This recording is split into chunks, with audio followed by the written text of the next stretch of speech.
nay mình sẽ bắt được code của mình lên trên NPM để có thể sử dụng nó trong cái dự án khác nhé. Đầu tiên là mình sẽ tạo tên project, và tên project sau này á nó sẽ được hiển thị ở đây nè. Cho nên tên project cũng chính là tên của thư viện luôn á. Đây ha. Rồi thì mình mở nó ở trong base code. Đầu tiên là mình cần phải tạo một cái dự án npm á, npm init. Nó sẽ tạo cho mình một cái file bucket.json này với cái thông tin này á.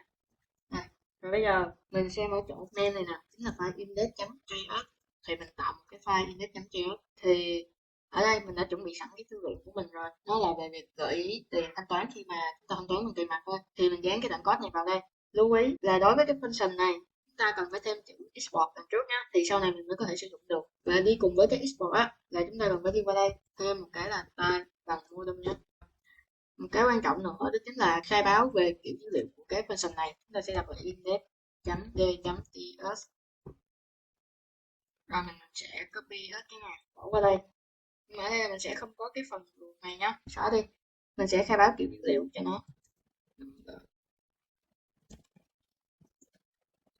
Bây giờ mình sẽ bổ sung một số thông tin ở trong bucket.json. Thì những cái thông tin này cũng chính là thông tin cho cái thư viện của mình khi mà nó hiển thị lên trên npm đó. Phần description trước ha, và theo là chỗ legend sẽ MIT, và keyword tác giả. Mọi người có thể để chuột vô đây để xem trường này nó là đại diện cho cái gì nhá. Mọi người nhấn Ctrl Space để nó hiển thị ra những cái trường khác nữa ha. Mình sẽ là homepage. Mình thì không có trang chủ cho cái thư viện này nên mình sẽ để link tới cái GitHub. Ở đây mình có tạo sẵn một cái repo cho nó này, mình sẽ copy cái link này thôi. Repository này. Rồi là này luôn. Tiếp theo là link tới GitHub và share đi xuống nha mọi người. Xong rồi là mình chỉ cần như vậy thôi. Bây giờ mình sẽ đăng nhập vô npm và tiến hành publish nó lên. Sẽ npm plugin. Nó sẽ cho một cái link này ha, thì control mình thực hiện các thao tác đăng nhập thôi. Sau khi đăng nhập xong thì họ báo thành công cho mình quay trở lại với code là nó cũng sẽ không báo là mình đã đăng nhập rồi. Và bây giờ mình sẽ publish nó lên thôi, npm publish. Trước khi mà publish thì mình cần để ý tới cái version, vì nãy để chuẩn bị cho cái video này thì mình đã sử dụng cái version này rồi, cho nên là bây giờ mình sẽ đổi thành version 2.0 ha. Thì nếu như mọi người publish lên á thì mọi người cứ giữ nguyên là version 1.0 thôi, không sao đâu, đổi thành 2.0 thử trước nha. Enter. Hiển thị cho mình một số thông tin và bảo là publish lên, và khi mà nó hiển thị ra như thế này nè, tức là đã publish thành công rồi. Đi qua homepage và tại đây mọi người vô cái phần bucket này là sẽ thấy được những cái thư viện của mình. Đây nó đã hiện rồi nè. Phần keyword này, phần repository homepage và cả cái phần bot nữa nè. Version của mình là 2.0 như ban nãy mình sửa luôn á. Xem top version để có thể xem được này. Và bây giờ mình thấy nó khá là trống trải, mình muốn bổ sung thêm file readme và cũng như publish cái code lên trên GitHub nữa. Thì quay trở lại đây, đầu tiên là mình thêm file readme nhé. Và bây giờ chúng ta sẽ khởi tạo cái git ở đây nhá. Mọi người copy cái này. Mình cần đi qua nhấn main ha, hiện tại mình đang ở master mà repo của mình chỉ có main thôi. Mình đi qua nhấn main ha. Mình build code về. Tiếp theo là add vào này. Commit. Và boost lên.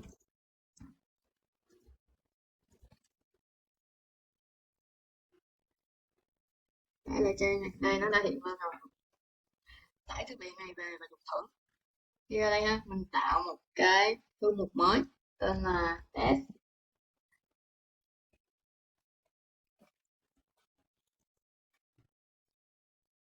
Và ở đây khởi tạo một dự án npm ha. npm init-i. Nhưng qua đây copy cái này, tải về. Ở đây mình cũng tạo một cái file là index.js. Tại đây mình sẽ import cái tên function vào này, class from. Đây ra chuột vào có hướng dẫn hết rồi nè, import này, copy nguyên cái này luôn. Rồi, bây giờ chạy thử cái file này sẽ gõ là clear trước nha. Nó index.js em1 outside modem. Nó cần có một cái modem. Ok, đọc lại á.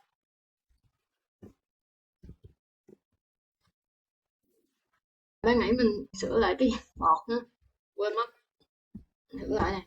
Đấy, nó sẽ ra được cái phần đề xuất đó. Và trở lại với file readme thì mình cần bổ sung nó lên trên npm. Sau này cứ mỗi lần mình sửa cái thư viện thì mình phải commit trên GitHub rồi publish trên npm thì nó rất là tốn công đúng không? Thì bây giờ mình sẽ tìm cách để tự động hóa cái việc đó. Khi mà mình push lên trên GitHub thì nó cũng sẽ tự publish trên npm luôn. Bây giờ chúng ta cần phải tạo ra một cái file GitHub workflow, tạo một cái thư mục mới này, chấm GitHub workflow. Trong đây chúng ta sẽ tạo một cái file là list.iml. Đầu tiên là chúng ta đặt tên cho nó list to npm, thiếu on với lại drop đúng không? On drop trước ha. Rồi thì on sẽ xảy ra cái gì đây? On này á cho biết là khi nào thì cái file này nó sẽ chạy. Đây, cái sự kiện nào sẽ kích hoạt cái workflow này. Nó chính là push ở cái nhánh nào. Branch. Mình thì mình dùng nhánh main á. Đây. Thì push lên nhánh main nó sẽ chạy cái file này. Drop sẽ là publish.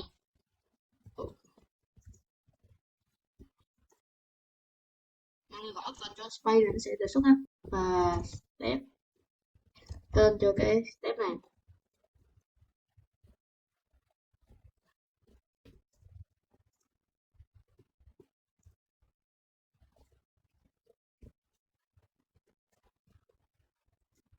Chỗ này mọi người gõ hẳn rồi nha, không mấy là nó sẽ báo lỗi.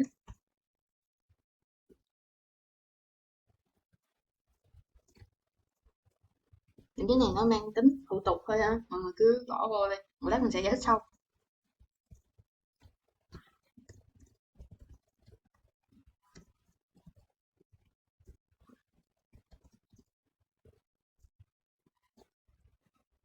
Đầu tiên là tên của cái workflow này, tiếp theo là điều gì sẽ kích hoạt cái workflow này, đó chính là khi mà có một cái lệnh push lên trên nhánh main. Job chính là những cái công việc mà nó sẽ thực thi.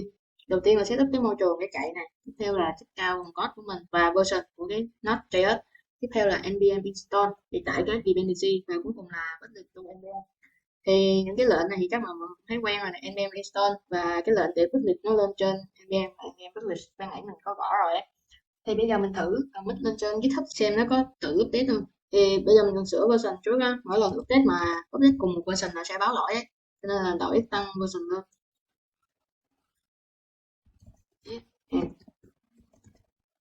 Commit add readme git push origin man. Đi qua đây xem ending nè, mọi người sẽ thấy nó này không? Bỏ lỗi rồi. Do mình chưa set cái series. Mọi người đi đây xuống cuối cùng là npm token. Mình cần setup cái series này ở trên GitHub để cho nó mới bắt liền lên được á. Thì mọi người đi qua setting này, series and variable action. Tại đây new repository series, pass cái tên vào và đi qua npm. Mình đi qua rồi accept token này. Ở đây mình có thể chọn tạo mới classic token, tên là chọn cái này nhá, copy này, quay trở lại GitHub và bắt nó vào. Và lưu ý là những cái token này á là mình không thể xem lại được đâu á, cho nên là mọi người lưu nó lại ở đâu đó đi. Bây giờ mình thử put lại một cái gì đó lên, mình thử sửa cái keyword và put lại lên á. Rồi